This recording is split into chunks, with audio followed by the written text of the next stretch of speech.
Bismillahirrahmanirrahim. Assalamualaikum warahmatullahi wabarakatuh.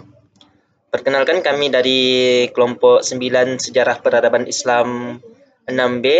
Di sini kami akan menjelaskan tentang penjajahan Barat atas dunia Islam.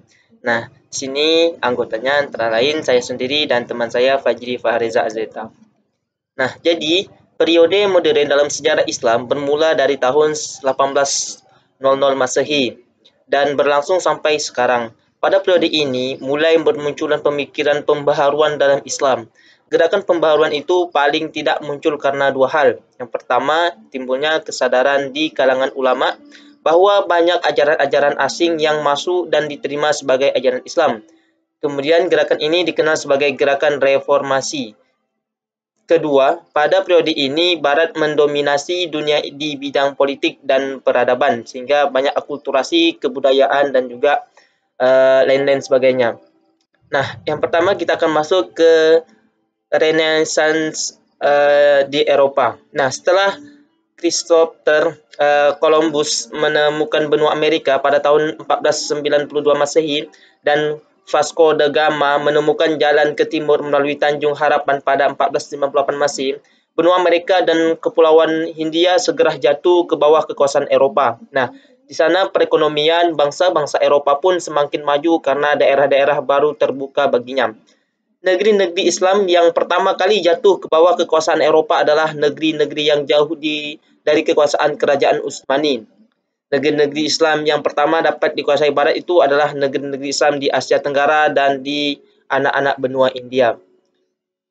Selanjutnya penjajahan Barat terhadap dunia Islam di anak benua India dan Asia Tenggara. Di awal abad ke-17 Masehi, Inggris dan Belanda mulai menginginkan ataupun menginjakkan kaki di India. Pada tahun 1611 Masehi, Inggris mendapat izin untuk menanamkan modal. Nah, dan pada tahun 1617 Masehi, Belanda mendapatkan izin yang sama. Penguasa-penguasa setempat mencoba mempertahankan dan berpegang melawan Inggris tahun 1761 Masehi. Namun, mereka tidak berhasil mengalahkan Inggris pada tahun 1803 Masehi. Nah, Delhi, yaitu ibu kota dari kerajaan Mughal, juga berada di bawah bayang-bayang kekuasaan Inggris karena bantuan yang diberikan Inggris kepada raja ketika mengalahkan aliansi Sikh Hindu berusaha untuk menguasai kerajaan. Nah, pada tahun 1842 Masehi, keamiran Sind di India dikuasainya. Tahun 1857 Masehi, kerajaan Mughal bahkan dikuasai penuh dan setahun kemudian rajanya yang terakhir dipaksa meninggalkan istana. Nah, puncaknya pada tahun 1879 Masehi, Inggris berusaha menguasai Afghanistan dan Kesultanan Muslim Baluchistan dimasukkan di bawah kekuasaan India Inggris tahun 1899 Masehi. Nah, selanjutnya kita akan masuk ke kemunduran kerajaan Utsmani dan ekspansi Barat ke Timur Tengah. Nah, kemajuan-kemajuan Eropa dalam teknologi militer dan industri perang membuat kerajaan Utsmani menjadi kecil di hadapan Eropa. Nah, sejak itulah kerajaan Utsmani berulang kali mendapat serangan-serangan besar dari Barat sejak kekalahan di Wina itu. Kerajaan Utsmani juga menyadari akan kemundurannya dan kemajuan Barat. Celebi Mehmed diutus ke Paris pada tahun 1720 Masehi dan diinstruksikan untuk mengunjungi pabrik-pabrik beteng-beteng pertahanan dan institusi-institusi lainnya. Nah, ketika Perang Dunia I meletus, Turki bergabung dengan Jerman yang kemudian mengalami kekalahan. Akibatnya, kekuasaan kerajaan Turki Utsmani semakin ambruk. Partai Persatuan dan Kemajuan memberontak kepada Sultan dan dapat menghapuskan kekhalifahan Utsmani. Kemudian membentuk Turki modern pada tahun 1924 Masehi.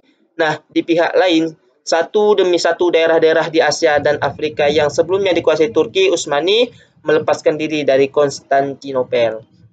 Nah, selanjutnya kita akan masuk ke bangkitnya nasionalisme di dunia Islam dan tumbuhnya gerakan partai yang memperjuangkan kemerdekaan negaranya. Mana untuk materi ini akan disampaikan oleh teman saya, Fajri Fahreza Azita. Kepada teman, waktu dan tempat dipersilakan. Baik, terima kasih Andrian. Selanjutnya, bangkitlah nasionalisme di dunia Islam dan tumbuhnya gerakan partai yang memperjuangkan kemerdekaan negaranya. Usaha untuk memulihkan kembali kekuatan Islam pada umumnya, yang dikenal dengan gerakan pembaruan, didorong oleh dua faktor yang sering pendukung. Yang pertama seperti gerakan Wahabiyah, yang dipelopori oleh Muhammad bin Abd al-Wahhab pada tahun 1703 sampai 1787 Masehi di Arabia. Yang kedua, Syah Waliullah pada tahun 1703 sampai 1762 Masehi di India. Dan gerakan Sanusiyah di Afrika Utara yang dipimpin oleh Said Muhammad Sanusi dari Aljazair. Sedangkan yang kedua tercermin dalam pengiriman pelajaran Muslim oleh penguasa Turki, Utsmani dan Mesir ke negara Eropa untuk menimba ilmu pengetahuan, dan dilanjutkan dengan gerakan penerjemahan karya-karya Barat ke dalam bahasa Islam. Gagasan politik yang pertama kali muncul adalah gagasan pan-Islamisme atau Persatuan Islam Dunia yang mula-mula didengungkan oleh gerakan Wahabiyah dan Sanusiyah. Semangat pan-Islamisme yang bergelola itu mendorong Sultan Kerajaan Turki Utsmani Abdülhamid II pada tahun 1876 sampai 1909 untuk mengundang Al-Afghani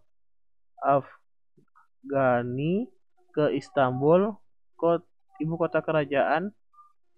Akan tetapi semangat demokrasi Afghani tersebut menjadi duri bagi kekuasaan Sultan, sehingga Afghani tidak diizinkan membuat banyak di Istanbul.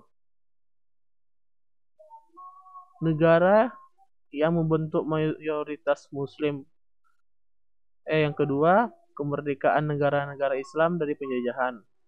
Negara penduduk mayoritas Muslim yang pertama kali berhasil memproklamasikan kemerdekaan adalah Indonesia pada tanggal 17 Agustus 1945.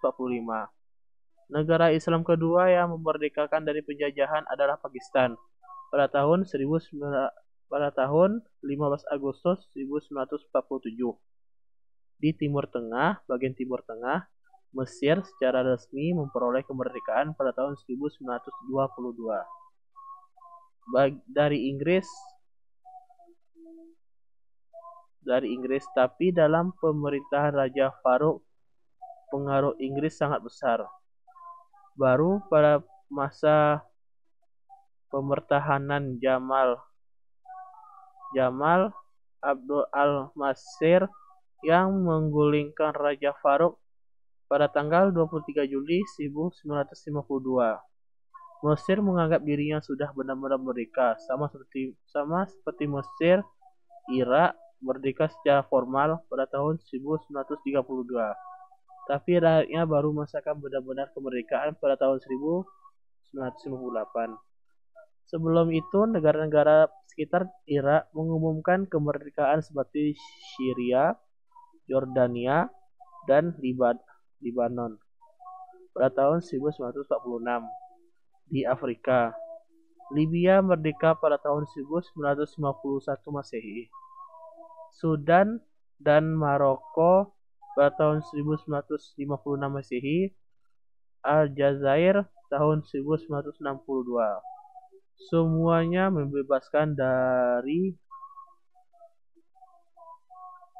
diri dari Paris. Di waktu yang hampir bersamaan, Yaman Utara, Yaman Selatan, Emirat Arab memperoleh kemerdekaannya pula. Di Asia Tenggara, Malaysia yang waktu itu termasuk Singapura mendapatkan kemerdekaan dari Inggris pada tahun 1957.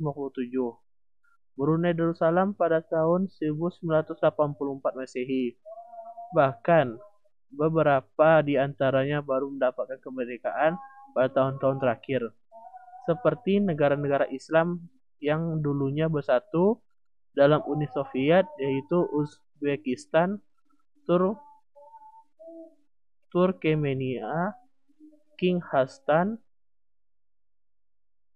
Kazakhstan, Tajikistan, dan Azerbaijan pada tahun 1992, dan Bosnia memerdekakan diri pada Yugoslavia pada tahun 1992.